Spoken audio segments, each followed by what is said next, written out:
ബൈബിളിലൂടെ ഒരു തീർത്ഥാടനം. വിശുദ്ധ ഗ്രന്ഥത്തിലെ പുസ്തകങ്ങളെ ആഴത്തിൽ പഠിക്കാനും മനസ്സിലാക്കാനും നാം ഏവരെയും സഹായിക്കുന്ന ഈ തിരുവചന പഠന പരമ്പരയിലേക്ക് ഗുഡ്നെസ് ടിവിയുടെ മാന്യ പ്രേക്ഷകരായ നിങ്ങൾക്കേവർക്കും ഹൃദയപൂർവ്വം സ്വാഗതം.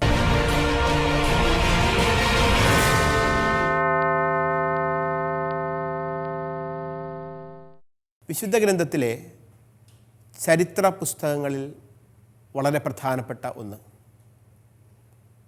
ഒരു സ്ത്രീയുടെ നാമത്തിൽ എഴുതപ്പെട്ട പുസ്തകം. യഹൂദർ ഇന്നും വലിയ ആഘോഷാരവങ്ങളോടെ കൊണ്ടാടുന്ന പൂരീം എന്ന തിരുനാളിന് നിദാനമായിരിക്കുന്ന പുസ്തകം. അതെ, എസ്തേർ എന്ന പുസ്തകത്തിൻ്റെ പഠനത്തിലൂടെയാണ് നാം ഈ ദിനങ്ങളിൽ കടന്നുപോയിക്കൊണ്ടിരിക്കുന്നത്.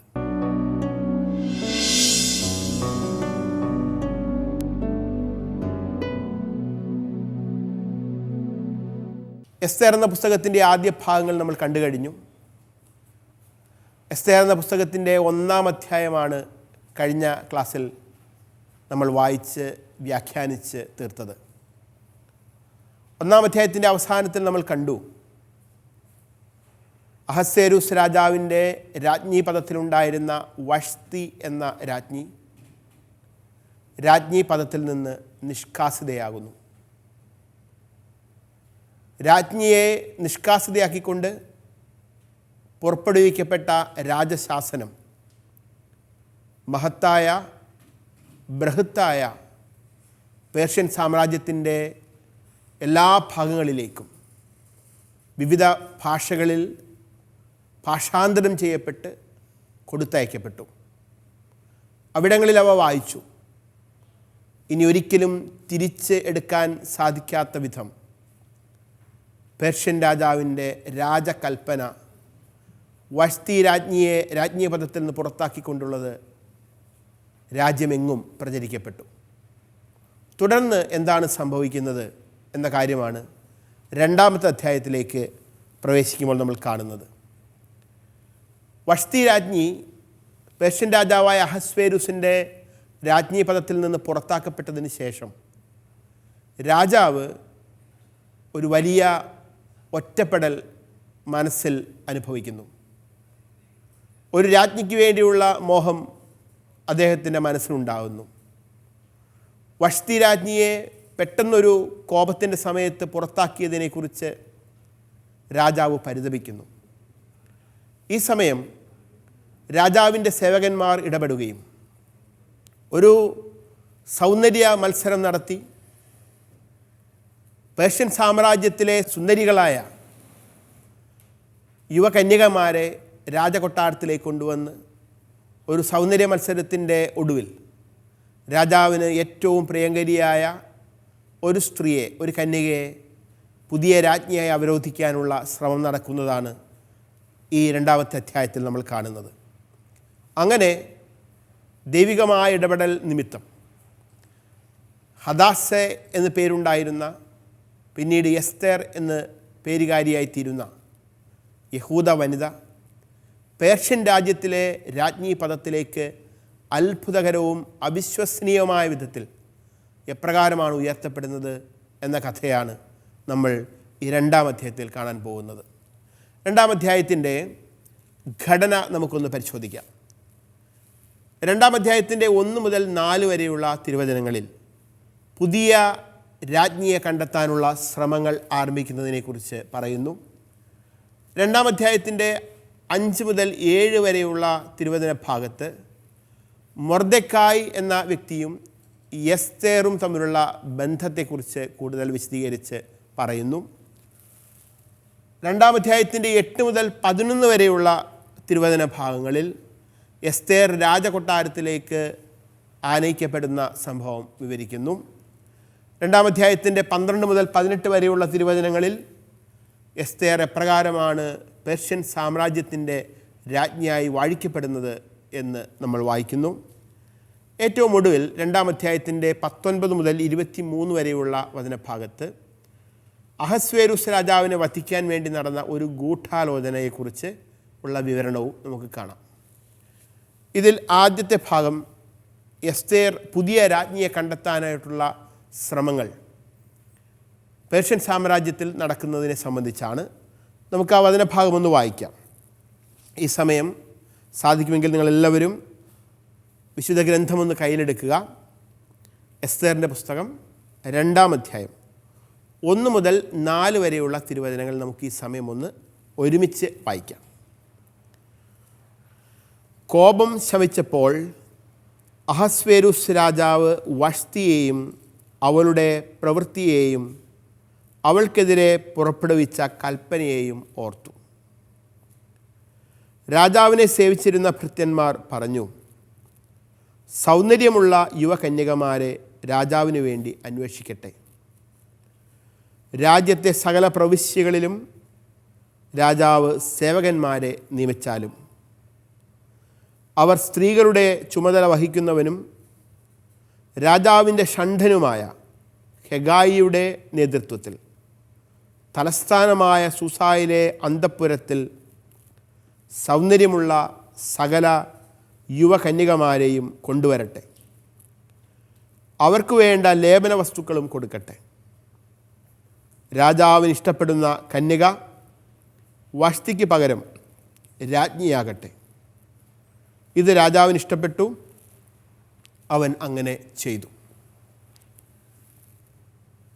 വഷ്തി രാജ്ഞിയുടെ ധിക്കാരപരമായ നിലപാടിൽ ഉണ്ടായ കോപം അടങ്ങിയപ്പോൾ രാജാവിന് മനംമാറ്റം വരുന്നു. ഈ വാക്യം വായിക്കുമ്പോൾ നമ്മൾ ഓർക്കണം, ഏതാണ്ട് 3 വർഷം സമയം അതിനുവേണ്ടി എടുത്തു. രാജാവിൻ്റെ കോപമടങ്ങാൻ ഏതാണ്ട് 3 വർഷക്കാലം എടുത്തു. എന്നാൽ പിൻവലിക്കാൻ സാധ്യമല്ലാത്ത ഒരു കൽപ്പന രാജാവ് വഷ്തി രാജ്ഞിക്കെതിരെ പുറപ്പെടുവിച്ചിട്ടുണ്ടായിരുന്നു. അതുകൊണ്ട് രാജാവ് തന്നെ ധർമ്മസങ്കടത്തിലായി. ഇനി വഷ്തി രാജ്ഞിയെ വീണ്ടും രാജ്ഞിപദത്തിലേക്ക് സ്വീകരിക്കുക അസാധ്യമാണ്. പേർഷ്യൻ രാജാവിൻ്റെ രാജകൽപ്പന പിൻവലിക്കുക അസാധ്യമാണ്. അതിനാൽ വഷ്തി രാജ്ഞിക്ക് പകരക്കാരിയെ കണ്ടെത്താനുള്ള ശ്രമങ്ങൾ രാജസേവകർ ആരംഭിക്കുകയാണ്. എന്തുകൊണ്ടായിരിക്കാം രാജസേവകർ പെട്ടെന്ന് ഇത്തരമൊരു നീക്കം നടത്താൻ ശ്രമിക്കുന്നത്? അതിനൊരു കാരണമുണ്ട്. വഷ്തി രാജ്ഞിക്കെതിരെ നടപടിയെടുക്കാൻ തീരുമാനമെടുത്ത സംഘത്തിൽ ഈ രാജസേവകരും ഉണ്ടായിരുന്നു. ഇനി വഷ്തി രാജ്ഞി വീണ്ടും രാജ്ഞി പദത്തിലേക്ക് എത്തിയാൽ തങ്ങളോട് രാജ്ഞി പ്രതികാരം ചെയ്യും എന്ന് ഈ രാജസേവകർ ഭയന്നു. മാത്രവുമല്ല, രാജാവിൻ്റെ കൽപ്പന, രാജ്ഞിയെ രാജ്ഞി പദത്തിൽ നിന്ന് നീക്കിക്കൊണ്ടുള്ള കൽപ്പന പിൻവലിക്കുന്നത് അത് പേർഷ്യൻ രാജാക്കന്മാരുടെ ശൈലിയിൽപ്പെടുന്ന ഒന്നല്ല. അതുകൊണ്ട് ഒരു സൗന്ദര്യ മത്സരം നടത്തി സാമ്രാജ്യത്തിലെ ഏറ്റവും സുന്ദരിയായ ഒരു യുവകന്യകയെ രാജാവ് തൻ്റെ വധുവാക്കി രാജ്ഞിയാക്കി മാറ്റട്ടെ എന്ന ആശയമാണ് ഈ രാജസേവകന്മാർ നൽകുന്നത്. സാധാരണഗതിയിൽ സ്വദേശിയും പേർഷ്യക്കാരിയുമായ ഒരു സ്ത്രീയാണ് രാജ്ഞിപദത്തിലേക്ക് തിരഞ്ഞെടുക്കപ്പെടേണ്ടത്. കാരണം അവൾ പേർഷ്യയുടെ രാജ്ഞിയാണ്. എന്നാൽ ഇവിടെ മാനദണ്ഡം തിരഞ്ഞെടുക്കപ്പെടുന്ന സ്ത്രീയുടെ സൗന്ദര്യം മാത്രമാണ്. സൗന്ദര്യമുള്ള യുവകന്യകമാരെ രാജാവിന് വേണ്ടി അന്വേഷിക്കട്ടെ. അപ്പോൾ തിരഞ്ഞെടുക്കപ്പെടുന്ന വ്യക്തി, ആ യുവകന്യക, അവളുടെ വംശമോ അവളുടെ കുടുംബമഹിമയോ ഒന്നുമല്ല, പകരം അവളുടെ സൗന്ദര്യം മാത്രമാണ് ഇവിടെ പ്രധാനപ്പെട്ട മാനദണ്ഡമായിട്ട് പരിഗണിക്കുന്നത്.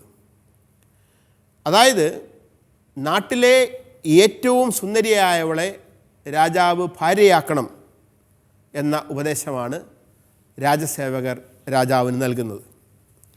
ഈ ഉപദേശം രാജാവിന് ഇഷ്ടപ്പെടുന്നു.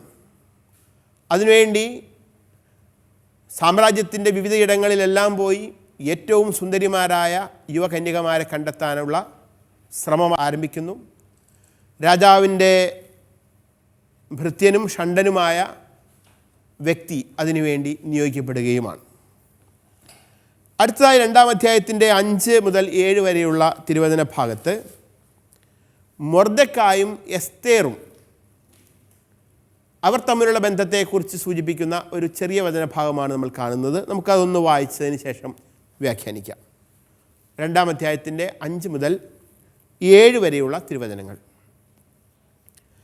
തലസ്ഥാനമായ സൂസായിൽ മൊർദെഖായി എന്ന ഒരു യഹൂദൻ ഉണ്ടായിരുന്നു. അവൻ ബെഞ്ചമിൻ ഗോത്രജനായ കിഷിൻ്റെ മകൻ ഷിമേയിയുടെ മകനായ ജായീറിൻ്റെ മകനായിരുന്നു.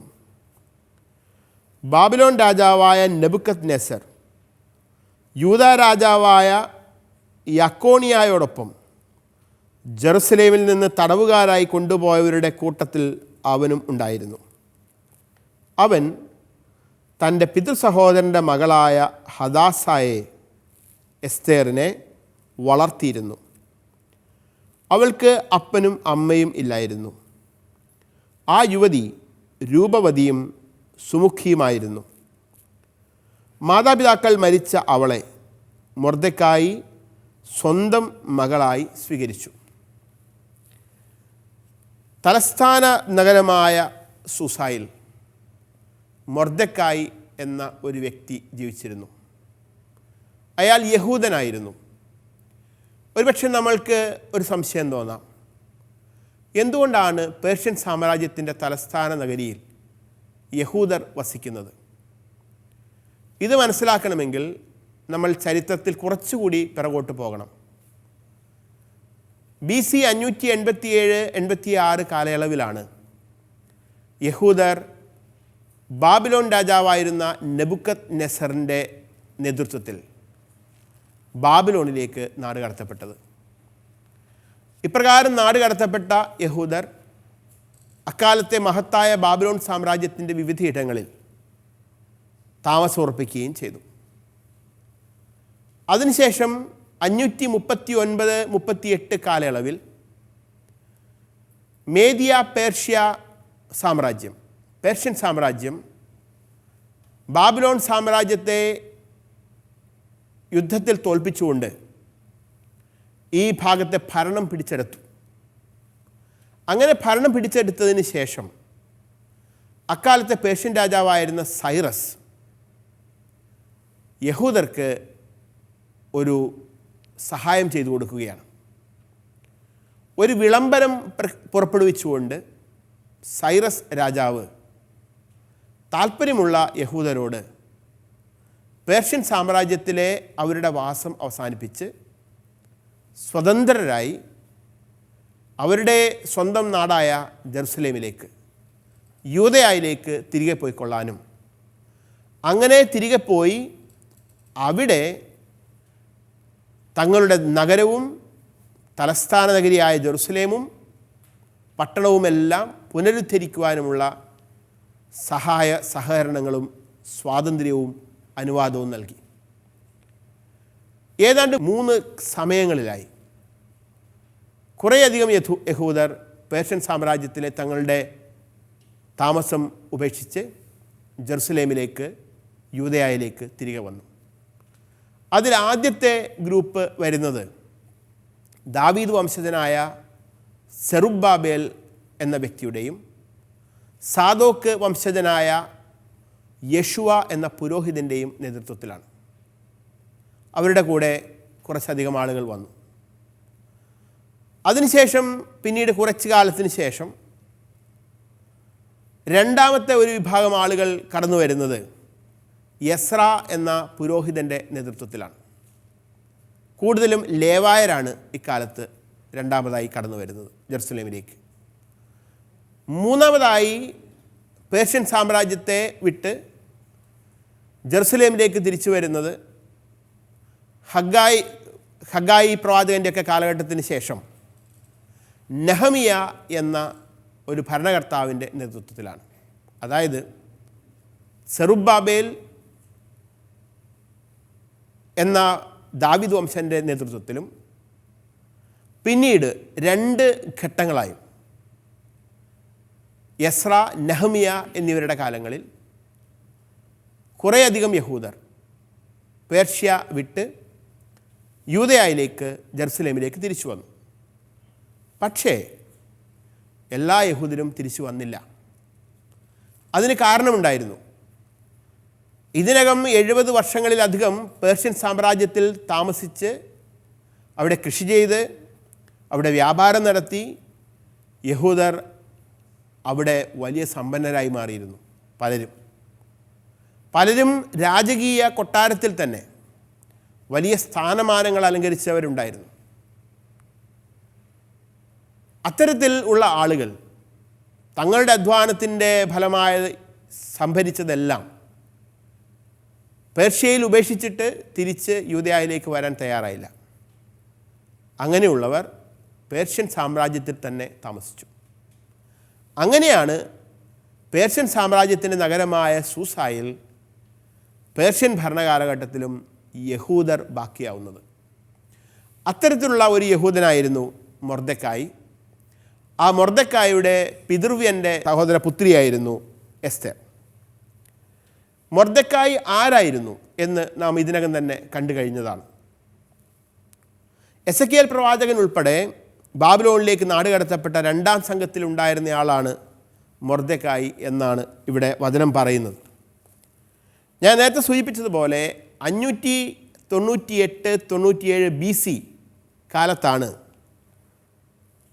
ജെറുസലേമിൽ നിന്നും ബാബിലോണിലേക്ക് നെബൂഖദ്നേസർ രാജാവിൻ്റെ നേതൃത്വത്തിലുള്ള 2ാമത്തെ നാടുകടത്തൽ സംഭവിക്കുന്നത്.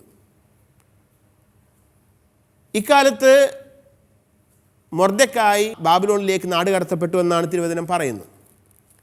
പക്ഷേ ഇക്കാലത്ത്, അതായത് BC 597-98 കാലത്ത് മൊർദെഖായി ബാബിലോണിലേക്ക് നാടുകടത്തപ്പെട്ടിരുന്നു എങ്കിൽ ആ സമയത്ത് അയാൾ 1 വയസ്സുള്ള ഒരു ശിശുവാണെങ്കിൽ പോലും ഇപ്പോൾ അയാൾക്ക് 100-ൽ അധികം പ്രായം കാണും. അതിനാൽ പ്രവാസികളായി ബാബിലോണിലേക്ക് കൊണ്ടുവരപ്പെട്ട ഒരു കുടുംബത്തിലാണ് മൊർദെഖായി ജനിച്ചത് എന്ന് പറയുന്നതും മനസ്സിലാക്കുന്നതുമായിരിക്കും ശരി. അതായത് ബാബിലോണിലേക്ക് നാട് കടത്തപ്പെടുന്ന സമയത്ത് മൊർദെഖായി ജനിച്ചിരുന്നില്ല.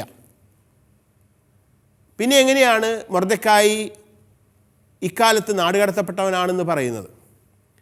അങ്ങനെ ഒരു ശൈലി വിശുദ്ധ ഗ്രന്ഥത്തിൽ നമുക്ക് കാണാൻ സാധിക്കും. ഉദാഹരണത്തിന് ഉൽപ്പത്തി പുസ്തകത്തിൻ്റെ 14-ാം അധ്യായത്തിൽ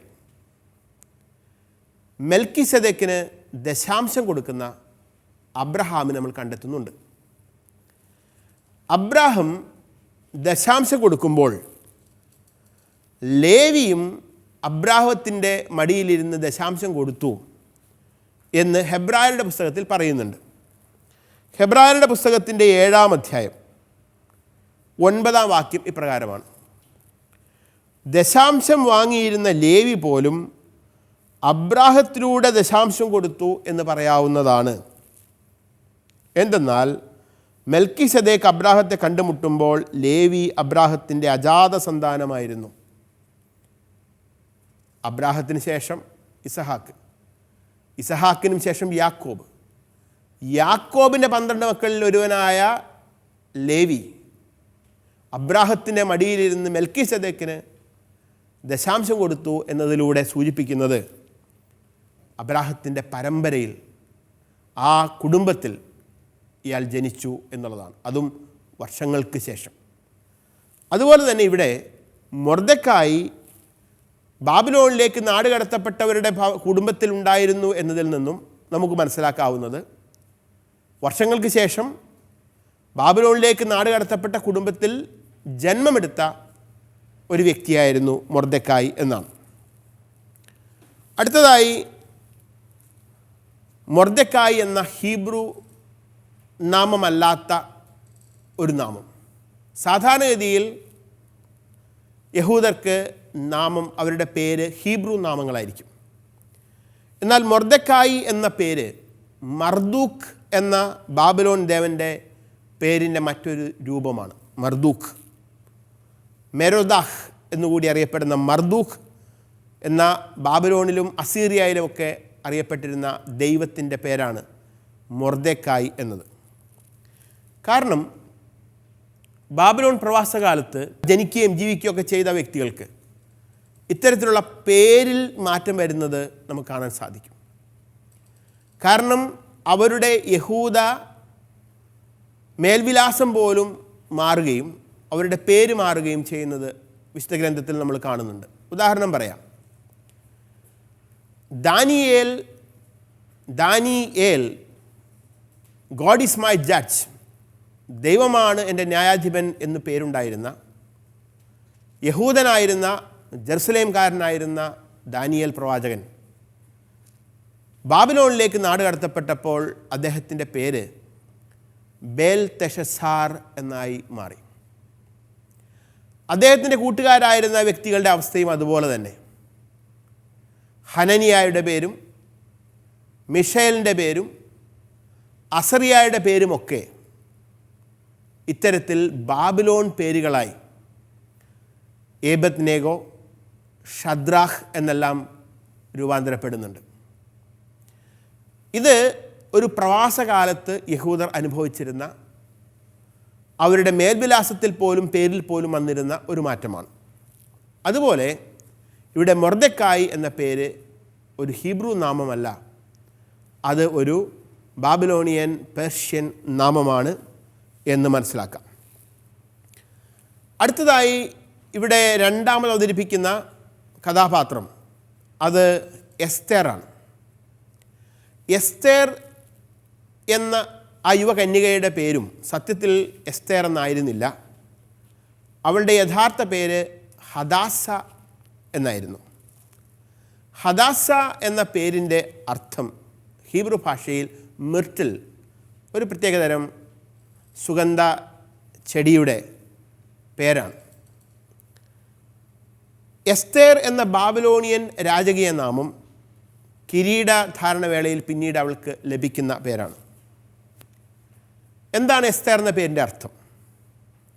എസ്തേർ എന്ന പേരിൻ്റെ അർത്ഥം എന്ത് എന്നതിനെ സംബന്ധിച്ച് വിവിധങ്ങളായ അഭിപ്രായങ്ങൾ പണ്ഡിതർക്കിടയിലുണ്ട്.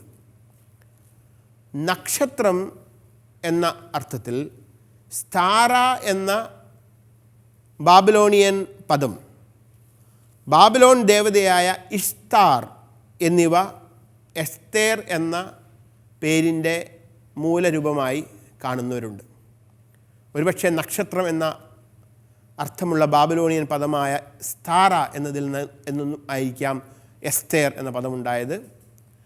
അതല്ലെങ്കിൽ ബാബിലോണിലെ ദേവതയായിരുന്ന ഇഷ്താർ എന്ന ദേവതയുടെ പേരിൽ നിന്നുമായിരിക്കാം എസ്തേർ എന്ന നാമം ഉണ്ടായത്. അതായത് മൊർദെഖായി എന്ന പേരിന് നിദാനമായിരിക്കുന്ന മർദൂക്ക് ബാബിലോൺകാരുടെ പ്രധാനപ്പെട്ട ഒരു ദേവനായിരുന്നു. ഇഷ്താർ അവരുടെ ഒരു മുഖ്യ ദേവതയുമായിരുന്നു. ചില ബാബിലോൺ കഥകളിൽ മർദൂക്കും ഇഷ്താറും സഹോദര പുത്രരുമാണ്. ഇവിടെ മൊർദെഖായിയും എസ്തേറും അതുപോലെ തന്നെ സഹോദര പുത്രരാണ്. അത്തരത്തിൽ ഇവർ തമ്മിലുള്ള ബന്ധവും നമുക്ക് വ്യക്തമാക്കാം. അടുത്തതായി എസ്തേർ രാജകൊട്ടാരത്തിലേക്ക് ആനയിക്കപ്പെടുന്ന സംഭവമാണ് വിവരിക്കുന്നത്. 2-ാം അധ്യായത്തിൻ്റെ 8 മുതൽ 11 വരെയുള്ള തിരുവചനങ്ങൾ നമുക്കൊന്ന് വായിക്കാം. രാജാവ് വിളംബരം ചെയ്ത കൽപ്പനയനുസരിച്ച് തലസ്ഥാനമായ സൂസായിൽ കൊണ്ടുവന്ന് സ്ത്രീകളുടെ ചുമതല വഹിക്കുന്ന ഹെഗായിയെ ഏൽപ്പിച്ച അനേകം കന്യകമാരുടെ കൂട്ടത്തിൽ എസ്തേറും ഉണ്ടായിരുന്നു. അവളെ അവന് ഇഷ്ടപ്പെടുകയും അവൾ അവൻ്റെ പ്രീതി നേടുകയും ചെയ്തു. അവൻ അവൾക്കാവശ്യമായ സുഗന്ധ തൈലങ്ങളും ഭക്ഷണവും രാജകൊട്ടാരത്തിൽ നിന്ന് തിരഞ്ഞെടുത്ത 7 തോഴിമാരെയും കൊടുത്തു. അവൾക്കും തോഴിമാർക്കും അന്തഃപുരത്തിലെ ഏറ്റവും നല്ല സ്ഥലം നൽകി. തൻ്റെ വംശമോ കുലമോ എസ്തേർ ആരോടും വെളിപ്പെടുത്തിയിരുന്നില്ല. അത് ആരോടും പറയരുത് എന്ന് മൊർദെഖായി അവളോട് കൽപ്പിച്ചിരുന്നു. എസ്തേറിന് സുഖമാണോ എന്നറിയാൻ മൊർദെഖായി ദിവസവും അന്തഃപുരത്തിൻ്റെ മുൻവശത്തുകൂടെ നടക്കുമായിരുന്നു. പേർഷ്യൻ സാമ്രാജ്യത്തിലെ സകല പ്രവിശ്യകളിൽ നിന്നും തലസ്ഥാന നഗരിയായ സൂസായിലേക്ക് സുന്ദരികളായ യുവകന്യകമാർ ആനയിക്കപ്പെടുകയാണ്. കാരണം ഇവരിൽ ഏറ്റവും സുന്ദരിയായ രാജാവിൻ്റെ ഹൃദയം കവരുന്ന ഒരാളായിരിക്കും ഇനി പേർഷ്യൻ സാമ്രാജ്യത്തിൻ്റെ രാജ്ഞി പദത്തിലേക്ക് ഉയർത്തപ്പെടുക. ഇത്തരത്തിൽ അവിടേക്ക് കൊണ്ടുവരപ്പെട്ട അനേകം യുവകന്യകമാരുടെ ഇടയിൽ എസ്തേറും ഉണ്ടായിരുന്നു. കാരണം അവളും രൂപവതിയും സുമുഖയുമായിരുന്നു എന്നാണ് പറയുന്നത്. ഇങ്ങനെ കൊണ്ടുവരപ്പെട്ട യുവകന്യകമാർക്ക് എല്ലാവർക്കും നല്ല ഭക്ഷണം, നല്ല താമസം, സൗന്ദര്യവർദ്ധക വസ്തുക്കൾ ഇവയൊക്കെ രാജകൊട്ടാരത്തിൽ നിന്നും നൽകപ്പെടുന്നു എന്നാണ് നമ്മൾ വായിക്കുന്നത്. ഇത് ബാബിലോൺകാരുടെയും പേർഷ്യക്കാരുടെയും ഒക്കെ ഒരു ശൈലിയായിരുന്നു. ദാനിയേൽ പ്രവചന പുസ്തകത്തിൻ്റെ 1-ാം അധ്യായത്തിൽ ദാനിയേൽ പ്രവാചകനും കൂട്ടരും ബാബിലോൺ രാജകൊട്ടാരത്തിലേക്ക് നാട് കടത്തപ്പെട്ടപ്പോൾ കൊട്ടാരത്തിൽ നിന്നും വിഭവസമൃദ്ധമായ ഭക്ഷ്യങ്ങൾ അവർക്ക് നൽകുന്നതിനെക്കുറിച്ച് പറയുന്നുണ്ട്. ഇത്തരത്തിൽ എസ്തേറിനും കൂട്ടർക്കുമൊക്കെ നല്ല സൗകര്യങ്ങൾ രാജകൊട്ടാരത്തിൽ ലഭിക്കുന്നു. തുടർന്ന് എന്താണ് സംഭവിക്കുന്നത്, എപ്രകാരമാണ് എസ്തേർ രാജാവിൻ്റെ മനം കവരുന്നത്, രാജ്ഞിയായിത്തീരുന്നത് എന്ന് അടുത്ത ക്ലാസ്സിൽ വിശദീകരിക്കാം.